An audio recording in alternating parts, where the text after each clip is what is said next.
தமிழ்நாட்டில் போதைப்பொருள் நடமாட்டம் அதிகரித்து விட்டது என்று எந்த காலத்தில் எப்போதுமே போதைப்பொருள் நடமாட்டம் இருக்கிறது.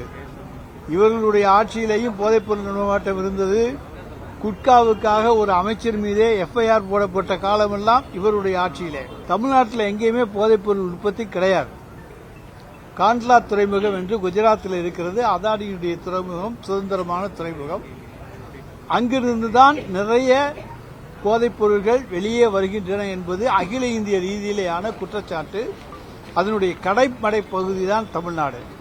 பள்ளி கல்லூரிகளுக்கு அருகிலே இருக்கக்கூடிய கடைகளிலே போதைப்பொருள் நடமாட்டம் இருக்கிறதா என்பதை கண்டு அது மீது உடனடியாக நடவடிக்கை எடுக்க வேண்டும், அதை தடுக்க வேண்டும் என்று கட்டளையிட்டிருக்கிற முதலமைச்சர் தான் மாணவர்கள் மீது பாசம் கொண்டிருக்கிற நம்முடைய தமிழ்நாடு முதலமைச்சர் அவர்கள் ஆவார்கள்.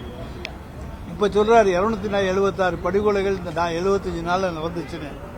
அவங்க ஆட்சியில எத்தனை என்பதை அவர் சொல்ல முடியுமா? 10 ஆண்டு கால ஆட்சியிலே எத்தனை படுகொலைகள் என்பதை எங்களுடைய டிஜிபி புள்ளி விவரத்தோடு சொல்லி இருக்கிறார். அந்த புள்ளி விவரத்தை மறுத்து ஏதாச்சும் புள்ளி விவரத்தை எடப்பாடி சொல்லியிருந்தால் அது நியாயம். உங்க ஆட்சியிலே இத்தனை படுகொலைகள் நடந்திருக்கின்றன என்பதையும் ஒவ்வொன்றையும் புள்ளி விவரத்தோடு ஒவ்வொரு ஆண்டுக்கும் சொல்லி இருக்கின்றோம். எனவே அதிமுக ஆட்சியை விட இன்றைக்கு சட்டம் ஒழுங்கு காப்பாற்றப்பட்டு மக்கள் பாதுகாக்கப்பட்டு பாதுகாப்போடு இருக்கிறார்கள். இன்னைக்கு பெண்கள் மீது இன்றைக்கு திடீர்னு என்று பாசம் எடப்பாடி பழனிசாமிக்கு வந்திருக்கு.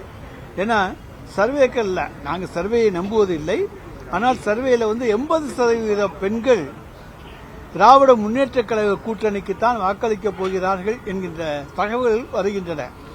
எனவே பெண்கள் ஓட்டுக்களை தடுக்க வேண்டும். ஒன்றிய பாஜக அரசுக்கு எப்போதுமே இந்த 100 நாள் வேலையெல்லாம் பிடிக்காது. பெண்கள் சம்பாதிப்பது, சுய வேலை வாய்ப்பு திட்டத்தின் மூலமாக சம்பாதிப்பது, இதெல்லாம் அவர்களுடைய எஜமான பாஜகவுக்கு பிடிக்காது. எனவே இருவரும் இன்றைக்கு சேர்ந்து இன்றைக்கு தமிழ்நாட்டிலே பெண்களை அச்சப்படுத்துகின்ற வகையிலே ஏதோ பெண்களுக்கு பாதுகாப்பு இல்லை என்பதைப் போல ஒரு போலி நாடகத்தை உருவாக்க முயற்சிக்கிறார்கள். அது தடுத்தறியப்படுகிறது, தகர்த்தறியப்படுகிறது. ஏனென்றால் நாங்கள் பார்க்கின்ற ஒவ்வொரு இடத்திலும் இரவு 11 மணியானாலும் பெண்கள் பேருந்திலே இறங்கி நடந்து கிராமத்திலே செல்லுகிற காட்சியை காணுகிறோம். எனவே நீங்களும் பத்திரிகை நிருபர்கள் இருக்கிறீர்கள், எந்த ஊருக்கு வேண்டும் என்றாலும் போய் பார்த்துக் கொள்ளலாம். ஆனால் ஒரு சில சம்பவங்கள் அங்கங்கே நடந்திருக்கலாம். ஆனால் அதை எங்களுடைய காவல்துறை உடனடியாக கண்டுபிடித்து உரிய நடவடிக்கைகளை எடுத்துக்கொண்டு வருகின்றோம். விழிப்புணர்வோடு இந்தியாவிலே பணியாற்றுகிற காவல்துறை தான் நம்முடைய தமிழ்நாடு காவல்துறையாகும். அது எடப்பாடி பழனிசாமிக்கு மறந்து போய்விட்டது.